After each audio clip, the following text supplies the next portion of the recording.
નમસ્તે મિત્રો, GPSC class 1-2 ની પ્રિલિમ પરીક્ષા 21-22 માં દાખલો પૂછાણો હતો. આપણે જોઈ લઈએ કે આ દાખલો શું છે.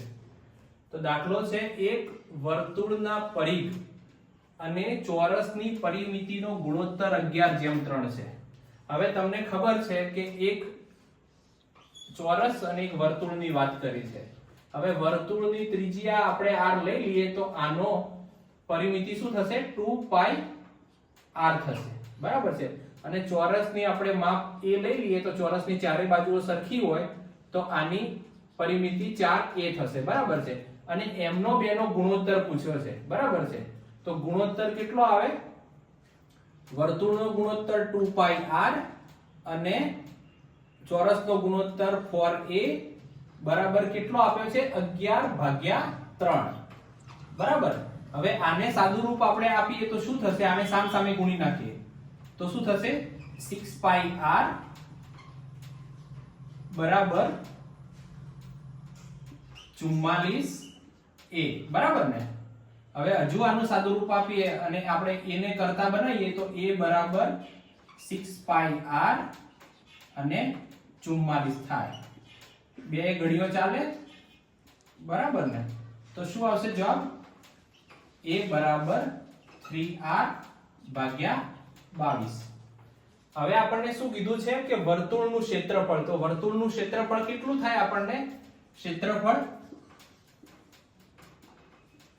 તો તમને ખબર છે કે πr² આવે. બરાબર છે. અને તમને ચોરસનું ક્ષેત્રફળ કેટલું થાય?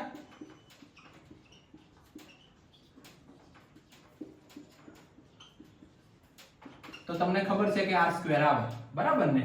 r ગુણ્યા r બરાબર r². હવે એનો ગુણોત્તર શોધવાનો છે. તો આપણે લખીએ કે વર્તુળનું ક્ષેત્રફળ ભાગ્યા ચોરસનું ક્ષેત્રફળ આ શોધવાનું કીધું છે. બરાબર ને? આપણને તો આનું ક્ષેત્રફળ શું છે? πr² અને આ કીધું છે એ આપણને ચોરસનું ક્ષેત્રફળ a². બરાબર, સોરી. તો a² આપણે લખીએ a². હવે તમને ખબર છે કે a ની આપણે કિંમત કાઢી લીધી છે. તો a ની કિંમત a બરાબર 3r ભાગ્યા 22 લેતા. બરાબર. તો શું થશે? આ પાઈ r² તો એમને એમ જ લખાશે. a ની જગ્યાએ શું લખાશે? કૌંસમાં 3r ભાગ્યા 22 અને એનો વર્ગ લખાશે.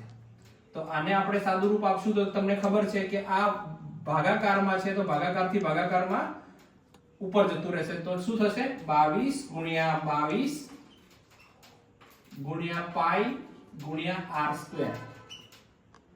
ભાગાકારમાં 3 નો વર્ગ 9 થાય અને r² થશે. અને પાઈ પણ રહેશે. સોરી, અહીંયા પાઈ આવશે. પાઈ આવશે એટલે અહીંયા પાઈ નો વર્ગ થશે. બરાબર છે. હવે આને સાદું રૂપ આપીએ તો r² ઉડી ગયા, એક પાઈ ઉડી ગયા. બરાબર છે. બસ આનું સાદું રૂપ છે.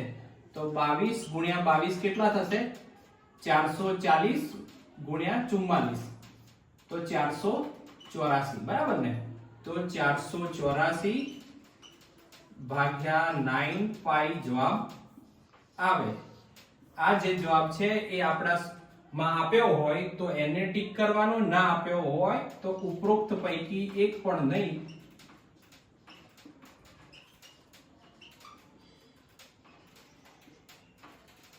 એવો જવાબ આવે. Thank you.